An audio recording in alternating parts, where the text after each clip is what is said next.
Come sta? Posso chiedere l'abbraccio di Venezia? Come l'ha trovato? Un po' fresca. E questa visita in carcere? Il carcere sempre è una preferenza per me.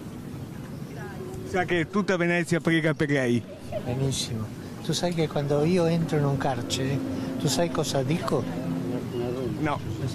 Perché loro e non io. In quelle parole, al microfono di Lorenzo Maier, c'era tutto Papa Francesco.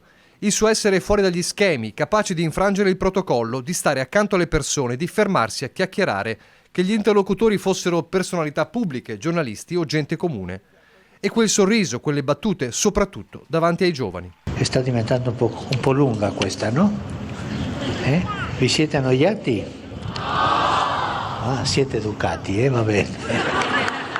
12 anni di pontificato intenso, intensissimo, spesso controcorrente per Jorge Maria Bergoglio, il Papa venuto dal Sud America. 12 anni nei quali non sono mancati attacchi anche da una parte del mondo cattolico per quel suo essere innovativo nei pensieri e nei modi, ma sempre amato dalla gente. La gente festante che in Veneto lo accolse in un 2024 magico, prima a Venezia il 28 aprile, poi a Verona il 18 maggio.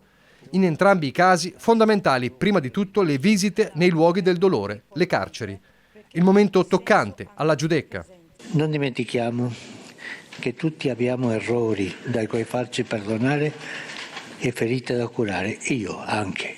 Vi auguro tanta salute per il bene che ci ha portato oggi. Le ringrazio di cuore Papa Francesco.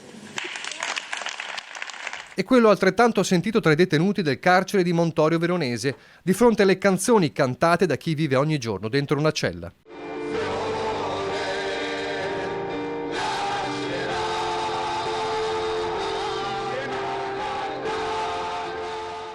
Poi loro, i bambini e i giovani, con i quali Francesco aveva il rapporto più bello.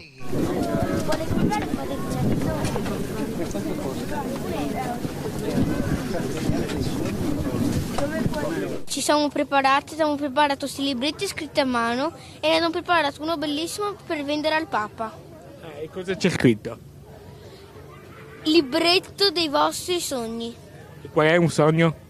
Un sogno è un tuo desiderio. Ah, ok. Ha anche dato un soldino, è vero? Sì, però non ci ha dato proprio un soldino, le avevamo detto che costa €1, però lui ce ne ha dati 5. A Venezia il messaggio per i ragazzi: alzati e vai, tendere una mano per rialzare chi è caduto. E un appello chiaro.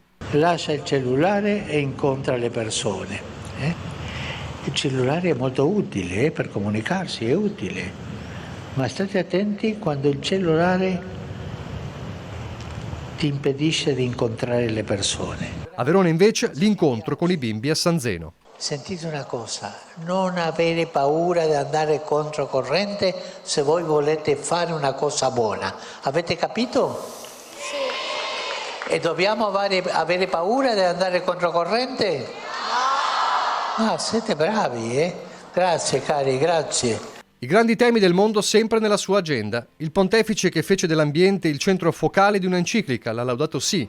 Il Papa più green della storia della Santa Sede lanciava il monito da Piazza San Marco. I cambiamenti climatici che hanno un impatto sulle acque della laguna e sul territorio, la fragilità delle costruzioni dei beni culturali, ma anche quella delle persone. A Verona invece, tra l'arena e la folla immensa del Bentegodi, il momento di ricordare che la pace è il bene più grande, come in quell'abbraccio ai due testimoni, un israeliano e un palestinese, colpiti dalla guerra che aveva loro tolto i propri cari.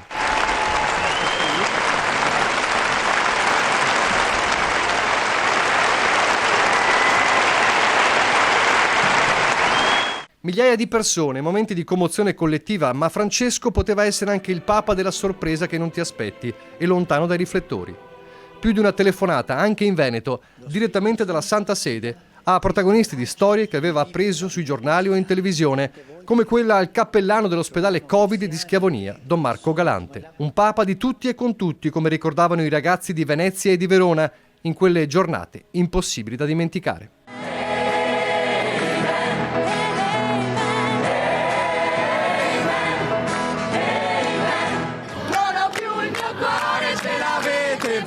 Ma non mi interessa da questo quest'oggi in poi ogni mio respiro sarà per voi.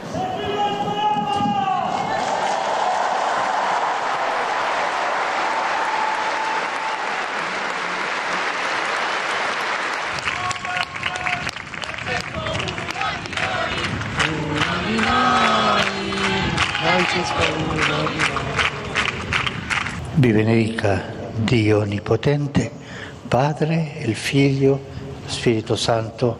Amen. E com'era la cosa? Grazie, grazie. Il gesto che le viene posto